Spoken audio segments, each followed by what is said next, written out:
ಸ್ನೇಹಿತರೆ, ನಾನಿವತ್ತು ನಿಮಗೆ ಎಕ್ಸ್ಪ್ಲೇನ್ ಮಾಡ್ತಿರೋ ಮೂವಿ 2016ರಲ್ಲಿ ಬಿಡುಗಡೆಯಾಗಿದ್ದ ವಜಾ ತುಮ್ ಹೋ ಎಂಬ ಹಿಂದಿ ಭಾಷೆಯ ಮಿಸ್ಟರಿ ಹಾಗೂ ಕ್ರೈಮ್ ಥ್ರಿಲ್ಲರ್ ಚಿತ್ರ. ಈ ಮೂವಿಯ ಕಾನ್ಸೆಪ್ಟ್ ಏನಂದ್ರೆ, ಒಬ್ಬ ಸೀರಿಯಲ್ ಸೈಕೋ ಕಿಲ್ಲರ್ ವಿಕ್ಟಿಮ್ ಗಳನ್ನ ಕಿಡ್ನಾಪ್ ಮಾಡಿ ತುಂಬಾನೇ ಬ್ರೂಟಲ್ ಆಗಿ ಕೊಲೆ ಮಾಡ್ತಿರ್ತಾನೆ. ಅದರಲ್ಲೂ ತಾನು ಕೊಲೆ ಮಾಡುವ ವಿಡಿಯೋವನ್ನ ಟಿವಿ ಚಾನೆಲ್ ಗಳನ್ನ ಹ್ಯಾಕ್ ಮಾಡಿ ಲೈವ್ ಟೆಲಿಕಾಸ್ಟ್ ಮಾಡ್ತಿರ್ತಾನೆ.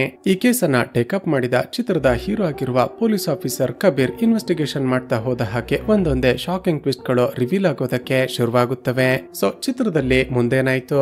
ಅಷ್ಟಕ್ಕೂ ಆ ಸೀರಿಯಲ್ ಸೈಕೋ ಕಿಲ್ಲರ್ ಯಾರು, ಆತ ಯಾಕೆ ಈ ರೀತಿ ಭೀಕರವಾಗಿ ಕೊಲೆಗಳನ್ನ ಮಾಡ್ತಿದ್ದಾನೆ, ಪೊಲೀಸರು ಆ ಕಿಲ್ಲರ್ ನನ್ನ ಕಂಡುಹಿಡಿಯೋದಕ್ಕೆ ಸಾಧ್ಯವಾಯ್ತಾ, ಹಾಗೂ ಚಿತ್ರದಲ್ಲಿ ರಿವೀಲ್ ಆಗುವ ಒಂದೊಂದೇ ಟ್ವಿಸ್ಟ್ ಗಳಾದ್ರೂ ಏನೆಂಬುದನ್ನ ಈ ವಿಡಿಯೋದಲ್ಲಿ ನೋಡ್ತಾ ಹೋಗೋಣ.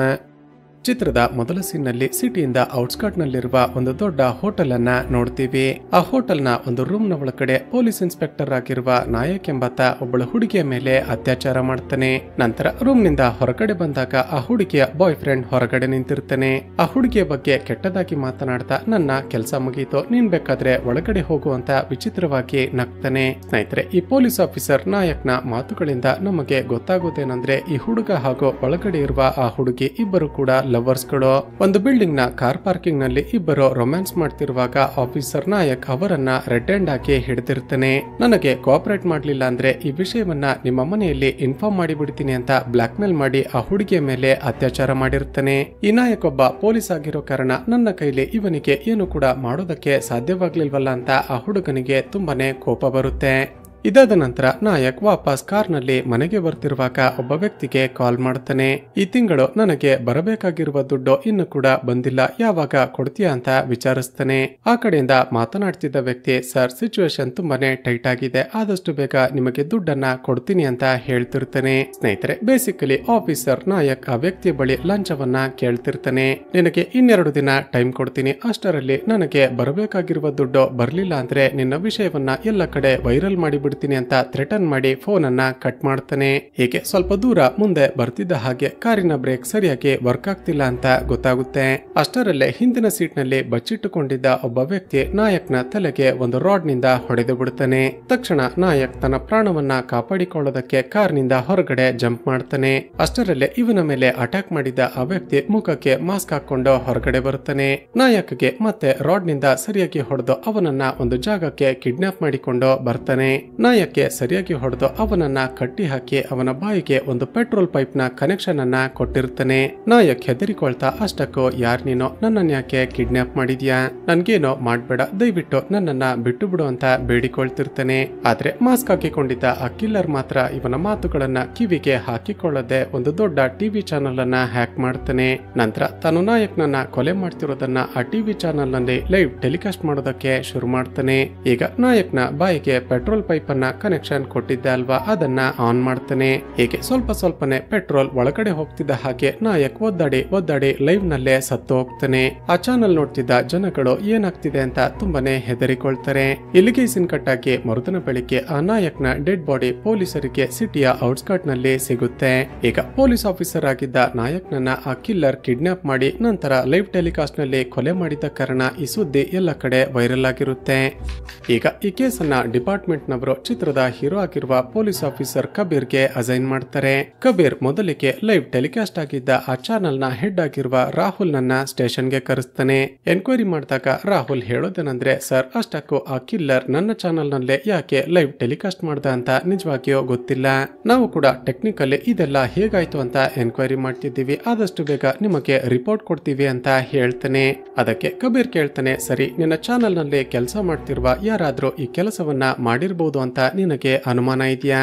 ಅದಕ್ಕೆ ರಾಹುಲ್ ಹೇಳ್ತಾನೆ, ಇಲ್ಲ ಸರ್, ಖಂಡಿತವಾಗಿಯೂ ನನ್ನ ಎಂಪ್ಲಾಯಿಗಳು ಯಾರು ಕೂಡ ಇದನ್ನ ಮಾಡಿರೋದಿಲ್ಲ. ಅದಕ್ಕೆ ಕಬೀರ್ ಸರಿ, ಮತ್ತೆ ಕರೆದಾಗ ಇನ್ವೆಸ್ಟಿಗೇಷನ್ಗೆ ಬರ್ಬೇಕು ಅಂತ ಹೇಳಿ ಅವನನ್ನ ಅಲ್ಲಿಂದ ಕಳುಹಿಸಿಕೊಡ್ತಾನೆ. ನಂತರದ ಸೀನ್ ನಲ್ಲಿ ಚಿತ್ರದ ಹೀರೋಯಿನ್ ಆಗಿರುವ ಸಿಯಾಳನ್ನ ನೋಡ್ತೀವಿ. ಸ್ನೇಹಿತರೆ, ಈ ಸಿಯಾ ಈಗ ತಾನೇ ನಾವು ನೋಡಿದ ರಾಹುಲ್ ನ ಕಂಪನಿಯಲ್ಲಿ ಲೀಗಲ್ ಅಡ್ವೈಸರ್ ಆಗಿ ಕೆಲಸ ಮಾಡ್ತಿರ್ತಾಳೆ. ಈಗ ರಾಹುಲ್ ನ ಚಾನಲ್ ನಲ್ಲಿ ಒಂದು ಕೊಲೆ ಲೈವ್ ಟೆಲಿಕಾಸ್ಟ್ ಆಗಿದ್ದ ಕಾರಣ ಅವನ ಚಾನಲ್ ನ TRP ತುಂಬಾನೇ ಡೌನ್ ಆಗಿರುತ್ತೆ. ರಾಹುಲ್ ತಕ್ಷಣ ಸಿಯಾಳನ್ನ ಆಫೀಸ್ಗೆ ಕರೆಸಿ ನಡೆದದ್ದನ್ನೆಲ್ಲ ಎಕ್ಸ್ಪ್ಲೇನ್ ಮಾಡ್ತಾನೆ. ಸಿಯಾ ರಾಹುಲ್ಗೆ ಧೈರ್ಯ ಹೇಳಿ ಲೀಗಲ್ ಆಗಿ ಮುಂದೆ ಏನ್ ಮಾಡಬಹುದು ಅಂತ ಎಲ್ಲವನ್ನ ಎಕ್ಸ್ಪ್ಲೇನ್ ಮಾಡ್ತಾಳೆ. ಈ ರಾಹುಲ್ ನ ಮಾತುಗಳನ್ನ ಕೇಳಿದ್ರೆ ಇವರಿಬ್ಬರು ಈ ಮುಂಚೆ ರಿಲೇಷನ್ ರಿಲೇಶನ್ಶಿಪ್ ನಲ್ಲಿ ಇದ್ರು ಅಂತ ಗೊತ್ತಾಗುತ್ತೆ.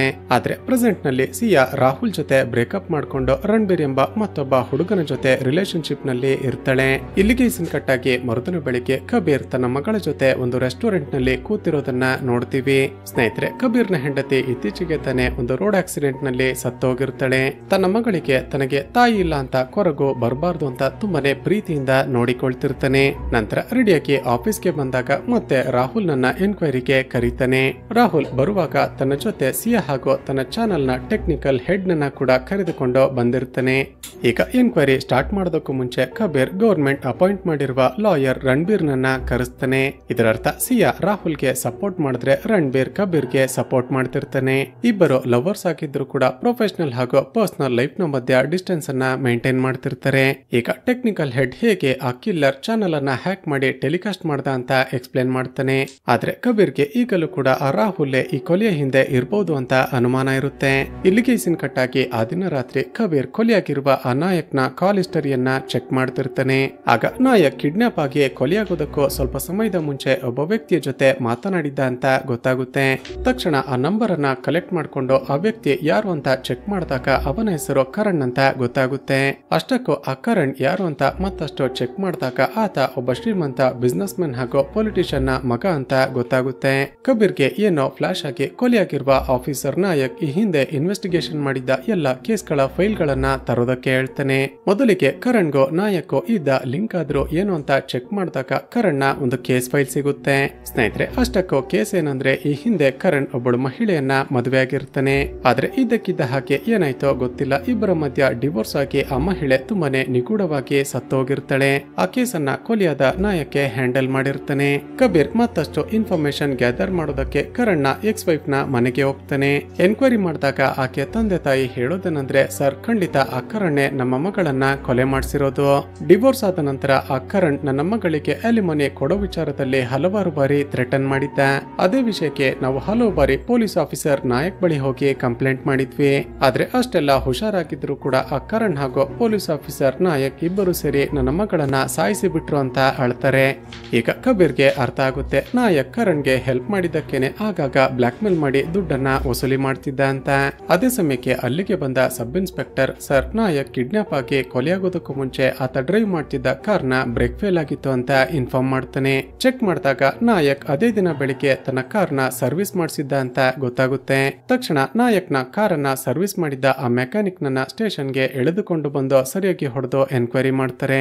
ಆತ ಕೊನೆಗೂ, ಸರ್ ಕರಣ್ ಅನ್ನೋರು ಕಾರ್ನ ಬ್ರೇಕ್ ಫೇಲ್ ಮಾಡೋದಕ್ಕೆ ದುಡ್ಡನ್ನ ಕೊಟ್ಟಿದ್ರು, ಅದಕ್ಕೇನೆ ಬ್ರೇಕ್ ಫೇಲ್ ಆಗುವ ಹಾಗೆ ಮಾಡಿದ್ದೆ ಅಂತ ಒಪ್ಪಿಕೊಳ್ತಾನೆ. ಈಗ ಕರಣ್ ಅನ್ನ ಅರೆಸ್ಟ್ ಮಾಡೋದಕ್ಕೆ ಪೊಲೀಸರ ಬಳಿ ಯಾವುದೇ ಎವಿಡೆನ್ಸ್ ಗಳು ಇರೋದಿಲ್ಲ. ಜೊತೆಗೆ ಆತ ಒಬ್ಬ ಶ್ರೀಮಂತ ಬಿಸ್ನೆಸ್ ಮ್ಯಾನ್ ಆಗಿರೋದ್ರ ಜೊತೆಗೆ ಪೊಲಿಟಿಷಿಯನ್ ನ ಮಗ ಕೂಡ ಆಗಿರ್ತಾನೆ. ತಕ್ಷಣ ರಣಬೀರ್ ನನ್ನ ಮೀಟ್ ಮಾಡಿ ನಾಯಕ್ನ ಕೊಲೆಯ ಕೇಸ್ ನ ಹಿಂದೆ ಕರಣ್ ನ ಪ್ಲಾನ್ ಇದೆ ಅಂತ ಎಕ್ಸ್ಪ್ಲೇನ್ ಮಾಡ್ತಾನೆ. ಕಬೀರ್ ನ ಮಾತುಗಳನ್ನ ಕೇಳಿದ ರಣಬೀರ್ ಮತ್ತೊಂದು ಟ್ವಿಸ್ಟ್ ಅನ್ನ ರಿವೀಲ್ ಮಾಡ್ತಾನೆ. ಅದೇನಂದ್ರೆ, ರಣಬೀರ್ ಈ ಕೇಸ್ ನ ಬಗ್ಗೆ ಎನ್ಕ್ವೈರಿ ಮಾಡ್ತಿದ್ದಾಗ ಕರಣ್ ಹಾಗೂ ರಾಹುಲ್ ಇಬ್ಬರು ಕೂಡ ಫ್ರೆಂಡ್ಸ್ ಅಂತ ಗೊತ್ತಾಗಿರುತ್ತೆ. ಹಾಗಾದ್ರೆ ರಾಹುಲ್ ಹಾಗೂ ಕರಣ್ ಇಬ್ಬರು ಸೇರಿನೇ ಈ ಕೊಲೆಯನ್ನ ಮಾಡಿರಬಹುದು ಅಂತ ಅನುಮಾನ ಶುರುವಾಗುತ್ತೆ. ಮೊದಲಿಗೆ ಆ ಕರಣ್ ಎಲ್ಲಿದ್ದಾನೆ ಅಂತ ಪತ್ತೆ ಮಾಡಿ ಅವನನ್ನ ಎನ್ಕ್ವೈರಿ ಮಾಡಬೇಕು ಅಂತ ಹೊರಡ್ತಾನೆ. ಅವನ ಲೊಕೇಶನ್ ಚೆಕ್ ಮಾಡಿದಾಗ ಆತ ಒಂದು 5 ಸ್ಟಾರ್ ಹೋಟೆಲ್ ನಲ್ಲಿ ಒಬ್ಬಳು ಹುಡುಗಿಯ ಜೊತೆ ಸ್ಟೇ ಆಗಿದ್ದಾನೆ ಅಂತ ಗೊತ್ತಾಗುತ್ತೆ. ಕಬೀರ್ ತನ್ನ ಟೀಮ್ ನ ಜೊತೆ ಆ ಹೋಟೆಲ್ಗೆ ಬರೋಷ್ಟರಲ್ಲೇ ಕರಣ್ ಸ್ಟೇ ಆಗಿದ್ದ ಆ ರೂಮ್ ನ ಡೋರ್ ಅನ್ನ ಯಾರೋ ಪದೇ ಪದೇ ಬಡಿತಾರೆ. ಇಲ್ಲಿಗೆ ಸೀನ್ ಕಟ್ ಆಗಿ ಸ್ವಲ್ಪ ಸಮಯದ ನಂತರ ಕಬೀರ್ ತನ್ನ ಟೀಮ್ ನ ಜೊತೆ ಆ ರೂಮ್ ಗೆ ಬರ್ತಾರೆ. ಒಳಗಡೆ ಬಂದು ಕರಣ್ ಎಲ್ಲಿ ಅಂತ ನೋಡಿದ್ರೆ ಆತ ಅಲ್ಲಿರೋದಿಲ್ಲ. ಕರಣ್ ಜೊತೆ ಇದ್ದ ಆ ಹುಡುಗಿಯನ್ನ ಎನ್ಕ್ವೈರಿ ಮಾಡಿದಾಗ, ಸರ್ ಸ್ವಲ್ಪ ಸಮಯದ ಮುಂಚೆ ಯಾರೋ ಪದೇ ಪದೇ ಡೋರ್ ಅನ್ನ ಬಡಿತಿದ್ರು. ನಾನು ಆ ಸಮಯದಲ್ಲಿ ವಾಶ್ರೂಮ್ ನಲ್ಲಿ ಇದ್ದ ಕಾರಣ ಕರಣ್ ಹೋಗಿ ಡೋರ್ ಅನ್ನ ಓಪನ್ ಮಾಡ್ದ. ಸ್ವಲ್ಪ ಸಮಯದ ನಂತರ ನಾನು ಹೊರಗಡೆ ಬಂದು ನೋಡಿದಾಗ ಕರಣ್ ಇಲ್ಲಿರ್ಲಿಲ್ಲ ಸರ್ ಅಂತ ಹೇಳ್ತಾಳೆ. ಅಷ್ಟರಲ್ಲೇ ರಾಹುಲ್ ರನ್ ಮಾಡ್ತಿರುವ ಆ ಚಾನಲ್ ಮತ್ತೆ ಹ್ಯಾಕ್ ಆಗಿದೆ ಅಂತ ಕಬೀರ್ಗೆ ಇನ್ಫಾರ್ಮೇಶನ್ ಬರುತ್ತೆ. ತಕ್ಷಣ ಹೋಗಿ ಚೆಕ್ ಮಾಡಿದ್ರೆ ಈಗ ಕಿಡ್ನಾಪ್ ಆಗಿರುವ ಕರಣ್ ಅನ್ನ ಆ ಕಿಲ್ಲರ್ ಕಟ್ಟಿ ಹಾಕಿರ್ತಾನೆ. ಈ ಸಾರಿ ಕೂಡ ಲೈವ್ ಟೆಲಿಕಾಸ್ಟ್ ಮಾಡ್ತಾ ಆ ಕಿಲ್ಲರ್ ಕರಣ್ ಅನ್ನ ತುಂಬಾನೇ ಬ್ರೂಟಲ್ ಆಗಿ ಕೊಲೆ ಮಾಡ್ತಾನೆ. ಇಲ್ಲಿಗೆ ಸೀನ್ ಕಟ್ ಆಗಿ ಮರುದಿನ ಮರುದಿನ ಬೆಳಗ್ಗೆ ಸೇಮ್ ಪ್ಯಾಟರ್ನ್ ನಲ್ಲಿ ಮತ್ತೊಂದು ಕೊಲೆಯಾಗಿದೆ ಅಂತ ಗೊತ್ತಾಗ್ತಿದ್ದ ಹಾಗೆ ಕಮಿಷನರ್ ಕಬೀರ್ ನನ್ನ ಕರೆದು ಸರಿಯಾಗಿ ಬೈತಾರೆ. ಕಬೀರ್, ನೀನೊಬ್ಬ ಎಫಿಷಿಯಂಟ್ ಪೊಲೀಸ್ ಆಫೀಸರ್ ಅಂತ ಈ ಕೇಸ್ ಅನ್ನ ಇನ್ವೆಸ್ಟಿಗೇಷನ್ ಮಾಡೋದಕ್ಕೆ ಅಸೈನ್ ಮಾಡಿದ್ರೆ ಸೇಮ್ ಪ್ಯಾಟರ್ನ್ ನಲ್ಲಿ ಮತ್ತೊಂದು ಕೊಲೆಯಾಗಿದೆ. ಆದಷ್ಟು ಬೇಗ ಆ ಸೀರಿಯಲ್ ಕಿಲ್ಲರ್ ಯಾರು ಅಂತ ಫೈಂಡ್ ಔಟ್ ಮಾಡ್ಲಿಲ್ಲ ಅಂದ್ರೆ ನಿನ್ನ ಜೊತೆ ನಿನ್ನ ಇಡೀ ಟೀಮ್ ಅನ್ನೇ ಸಸ್ಪೆಂಡ್ ಮಾಡ್ತೀನಿ ಅಂತ ವಾರ್ನ್ ಮಾಡ್ತಾರೆ. ಮತ್ತೊಂದು ಕಡೆ ಅದೇ ಸಮಯಕ್ಕೆ ಒಬ್ಬಳು ಹುಡುಗಿ ಕರಣ್ ನ ಫೋಟೋದ ಮೇಲೆ ಎಕ್ಸ್ ಮಾರ್ಕ್ ಅನ್ನ ಬರೀತಿರೋದನ್ನ ನೋಡ್ತೀವಿ. ಈಗ ಕರಣ್ ಹಾಗೂ ರಾಹುಲ್ ಫ್ರೆಂಡ್ಸ್ ಆಗಿದ್ದ ಕಾರಣ ರಾಹುಲ್ ನನ್ನ ಎನ್ಕ್ವೈರಿ ಮಾಡ್ಬೇಕು ಅಂತ ಕಬೀರ್ ತುಂಬಾನೇ ಟ್ರೈ ಮಾಡ್ತಿರ್ತಾನೆ. ಆದ್ರೆ ರಾಹುಲ್ ತನಗಿದ್ದ ಪೊಲಿಟಿಕಲ್ ಕನೆಕ್ಷನ್ ಅನ್ನ ಯೂಸ್ ಮಾಡ್ಕೊಂಡು ತನ್ನ ಮೇಲೆ ವಾರೆಂಟ್ ಇಶ್ಯೂ ಆಗದ ಹಾಗೆ ನೋಡಿಕೊಳ್ತಿರ್ತಾನೆ. ಇದೇ ವಿಷಯಕ್ಕೆ ರಣಬೀರ್ ಹಾಗೂ ಸಿಯಾ ಕೂಡ ಕಿತ್ತಾಡಿಕೊಳ್ಳೋದಕ್ಕೆ ಶುರು ಮಾಡ್ತಾರೆ. ಮತ್ತೊಂದು ಕಡೆ ಕಬೀರ್ ರಾಹುಲ್ಗೆ ಗೊತ್ತಾಗದ ಹಾಗೆ ಅವನ ಬಗ್ಗೆ ಬ್ಯಾಕ್ ಗ್ರೌಂಡ್ ಚೆಕ್ ಮಾಡೋದಕ್ಕೆ ಹೇಳ್ತಾನೆ. ಈಗ ರಾಹುಲ್ ಬಗ್ಗೆ ಎನ್ಕ್ವೈರಿ ಮಾಡಿದಾಗ ಕಬೀರ್ಗೆ ಮತ್ತೊಂದು ವಿಷಯ ಗೊತ್ತಾಗುತ್ತೆ. ಅದೇನಂದ್ರೆ ಈ ಹಿಂದೆ ರಣಬೀರ್ ಕರಣ್ ಹಾಗೂ ರಾಹುಲ್ ನ ವಿರುದ್ಧ ಯಾವುದೋ ಕೇಸ್ ನಲ್ಲಿ ವಾದ ಮಾಡಿರ್ತಾನೆ. ತಕ್ಷಣ ರಣಬೀರ್ ನನ್ನ ಮೀಟ್ ಆಗಿ ಅಷ್ಟಕ್ಕೂ ಆ ಕೇಸ್ ಯಾವುದು, ನೀನ್ ಯಾಕೆ ಅವರ ವಿರುದ್ಧ ವಾದ ಮಾಡಿದೆ ಅಂತ ಕೇಳ್ತಾನೆ. ಈಗ ರಣಬೀರ್ ಆ ಕೇಸ್ ಪೂಜಾ ಎಂಬ ಹುಡುಗಿಯದು ಅಂತ ಒಂದು ಫ್ಲಾಶ್ ಬ್ಯಾಕ್ ಹೇಳೋದಕ್ಕೆ ಶುರು ಮಾಡ್ತಾನೆ. ಸ್ನೇಹಿತರೆ, ಶ್ರೀಮಂತರ ಮಕ್ಕಳಾಗಿದ್ದ ರಾಹುಲ್ ಹಾಗೂ ಕರಣ್ ಇಬ್ಬರು ಕೂಡ ತುಂಬಾನೇ ಕ್ಲೋಸ್ ಫ್ರೆಂಡ್ಸ್ ಆಗಿರ್ತಾರೆ. ಆಗಾಗ ಒಟ್ಟಿಗೆ ಸೇರಿ ಪಾರ್ಟಿ, ಡ್ರಗ್ಸ್ ಅಂತ ಮೋಜು ಮಸ್ತಿ ಮಾಡ್ತಿರ್ತಾರೆ. ಹೀಗಿರುವಾಗ್ಲೇ ಒಂದು ದಿನ ಕುಡಿದ ನಶೆಯಲ್ಲಿ ಪೂಜಾ ಎಂಬ ಒಬ್ಬಳು ಹುಡುಗಿಯನ್ನ ಕಿಡ್ನಾಪ್ ಮಾಡ್ಕೊಂಡು ತಮ್ಮ ಬಿಲ್ಡಿಂಗ್ ನ ಬೇಸ್ಮೆಂಟ್ ಗೆ ಎಳೆದುಕೊಂಡು ಬಂದಿರ್ತಾರೆ. ಆ ಹುಡುಗಿ ಕಿರುಚಾಡ್ತಿರುವ ಶಬ್ದ ಕೇಳಿ ಪಕ್ಕದ ಮನೆಯಲ್ಲಿ ವಾಸ ಮಾಡ್ತಿದ್ದ ದೀಪಕ್ ಎಂಬ ಒಬ್ಬ ವಯಸ್ಸಾದ ವ್ಯಕ್ತಿ ಅಲ್ಲಿಗೆ ಬರ್ತಾರೆ.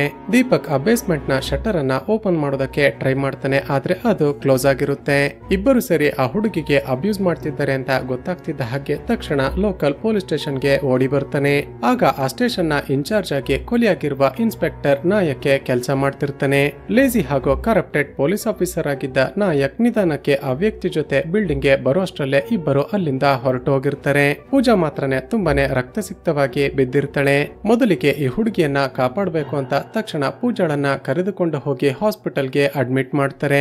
ಮರುದಿನ ಬೆಳಿಗ್ಗೆ ಪೂಜಾಗೆ ಎಚ್ಚರವಾದಾಗ ಹಿಂದಿನ ದಿನ ರಾತ್ರಿ ರಾಹುಲ್ ಹಾಗೂ ಕರಣ್ ಇಬ್ಬರು ಸೇರಿ ಮಾಡಿದ್ದನ್ನ ದೀಪಕ್ಗೆ ಎಕ್ಸ್ಪ್ಲೇನ್ ಮಾಡ್ತಾಳೆ. ಅಲ್ಲೇ ಇದ್ದ ದೀಪಕ್ ತಕ್ಷಣ ನಾಯಕ್ ಬಳಿ ಹೋಗಿ ಪೂಜಾಳ ಸ್ಟೇಟ್ಮೆಂಟ್ ಅನ್ನ ಪಡೆದುಕೊಂಡು ಅವರಿಬ್ಬರನ್ನ ಅರೆಸ್ಟ್ ಮಾಡಿ ಅಂತ ರಿಕ್ವೆಸ್ಟ್ ಮಾಡ್ತಾನೆ. ಆದ್ರೆ ಮೊದಲೇ ಹೇಳಿದ ಹಾಗೆ ಕರಪ್ಟೆಡ್ ಪೊಲೀಸ್ ಆಫೀಸರ್ ಆಗಿದ್ದ ಈ ನಾಯಕ್ ಕೇಸ್ ಅನ್ನೇ ರಿಜಿಸ್ಟರ್ ಮಾಡೋದಿಲ್ಲ. ಹೇಗಾದ್ರೂ ಮಾಡಿ ಪೂಜಾಗೆ ನ್ಯಾಯ ಕೊಡಿಸಬೇಕು ಅಂತ ಆಕೆಯನ್ನ ಕರೆದುಕೊಂಡು ಲಾಯರ್ ಆಗಿದ್ದ ರಣಬೀರ್ ಬಳಿಗೆ ದೀಪಕ್ ಬಂದಿರ್ತಾನೆ. ಪೂಜಾಳ ಸ್ಟೇಟ್ಮೆಂಟ್ ಕೇಳಿದ ರಣಬೀರ್ಗೆ ತುಂಬಾನೇ ಬೇಜಾರಾಗುತ್ತೆ. ನೀವೇನೋ ತಲೆ ಕೆಡಿಸಿಕೊಳ್ಬೇಡಿ, ನಿಮ್ಮಿಬ್ಬರ ಪರವಾಗಿ ನಾನು ಈ ಕೇಸನ್ನ ವಾದ ಮಾಡ್ತೀನಿ ಅಂತ ಟೇಕಪ್ ಮಾಡ್ತಾನೆ. ಈಗ ಪೂಜಾಳ ಕೇಸ್ ನಲ್ಲಿ ದೀಪಕ್ ಅಲ್ವಾ ಮೇನ್ ಐ ವಿಟ್ನೆಸ್. ಈ ಕೇಸ್ ಮುಗಿಯುವವರೆಗೂ ನೀವು ತುಂಬಾನೇ ಹುಷಾರಾಗಿರಿ ಅಂತ ವಾರ್ನ್ ಮಾಡ್ತಾನೆ.